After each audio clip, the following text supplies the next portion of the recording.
Hi നമസ്കാരം, ഞാൻ സൈ തീർത്ഥങ്കര. രജിത്ത് ആറിൻ്റെ ഏറ്റവും പുതിയ നോവലായ സസ്പെൻസ് സീൻ എന്ന പുസ്തകത്തെക്കുറിച്ച് പറയാൻ വേണ്ടിയാണ് ഞാൻ നിങ്ങളുടെ മുന്നിലേക്ക് വരുന്നത്. ഒന്നാം ഫോറൻസിക് അധ്യായം, ആ ബോഡി ലാബ് എന്നീ നോവലുകൾക്ക് ശേഷം രജിത്ത് ഡോക്ടറിൻ്റെതായി പുറത്തിറങ്ങിയ മെഡിക്കൽ ത്രില്ലറാണ് സസ്പെൻസ് സീൻ. അദ്ദേഹത്തിൻ്റെ മുൻ രചനകളിൽ ഒന്നെങ്കിലും വായിച്ചിട്ടുള്ളവർക്ക് എഴുത്തിലുള്ള രജിത്ത് ഡോക്ടറിൻ്റെ മികവിനെ പറ്റി ഒരു സംശയം ഉണ്ടാകാനിടയില്ല. മുൻ പുസ്തകങ്ങളെ ബഹുദൂരം പിന്നിലാക്കുന്നത്ര മികവ് അവകാശപ്പെടാൻ കഴിവുള്ള പുസ്തകമാണ് സസ്പെൻസ് സീൻ.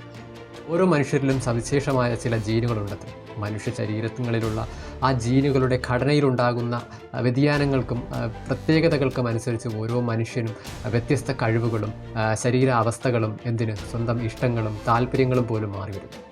കർണാടകയിലെ പവിത്രമഠ് മെഡിക്കൽ കോളേജിൽ നടക്കുന്ന മരണങ്ങൾക്ക് പിന്നിലെ ദുരൂഹതയിലേക്കുള്ള ഒരു അന്വേഷണമാണ് ഈ നോവൽ. മുൻപ് ബോഡി ലാബ് എന്ന പുസ്തകത്തിലേതുപോലെ തന്നെ ആ ആശുപത്രിയും പരിസരവും നാനോ ലാബിലെ ഇടനാഴികളും എല്ലാം തന്നെ ഒരു സിനിമയിൽ എന്നതുപോലെ നമ്മുടെ മനസ്സിൽ കാണിച്ചു തരുവാൻ സാധിക്കുന്നത്ര ഭംഗിയായിട്ടാണ് ഡോക്ടർ രജിത്ത് ഈ നോവൽ എഴുതിയിരിക്കുന്നത്.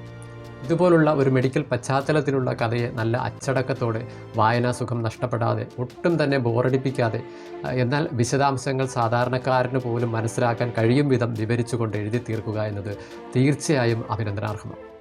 കേന്ദ്ര കഥാപാത്രമായി വരുന്ന ഡോക്ടർ ഹരീഷിൻ്റെ പഠനകാലം മുതൽ 10-15 വർഷത്തോളം വരുന്ന കാലയളവുകൾക്കുള്ളിൽ പവിത്രമഠ് മെഡിക്കൽ കോളേജിലും അതിനോട് ചേർന്ന് നിൽക്കുന്ന റിസർച്ച് ലാബായ നാനോ ലാബിലും നടക്കുന്ന ചില സംഭവങ്ങളാണ് കഥയുടെ കാതൽ. അർബുദത്തിനെതിരെ പ്രയോഗിക്കാവുന്ന നാനോ മരുന്ന് വികസിപ്പിച്ചെടുക്കാനുള്ള ലക്ഷ്യത്തിലാണ് ഡോക്ടർ ഹരീഷ്.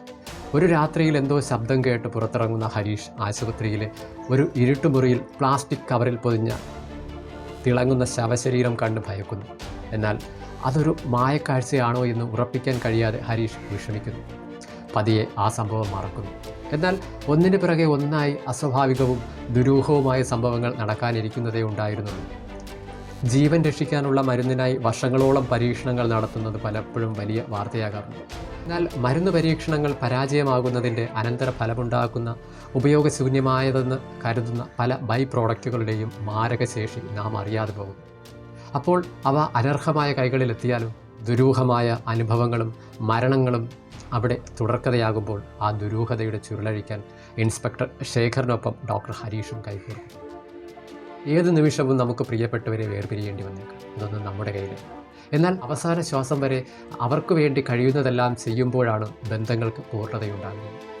കോവിഡ് കാലഘട്ടത്തിലൂടെ കടന്നു പോകുന്ന നോവലിൻ്റെ അവസാന ഭാഗത്ത് ഈ വാചകം നമ്മെ മനസ്സിരുത്തി ചിന്തിപ്പിക്കുന്നു.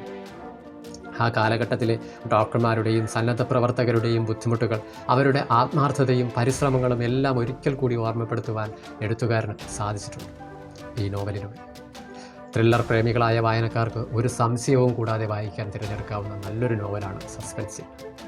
നന്ദി, നമസ്കാരം.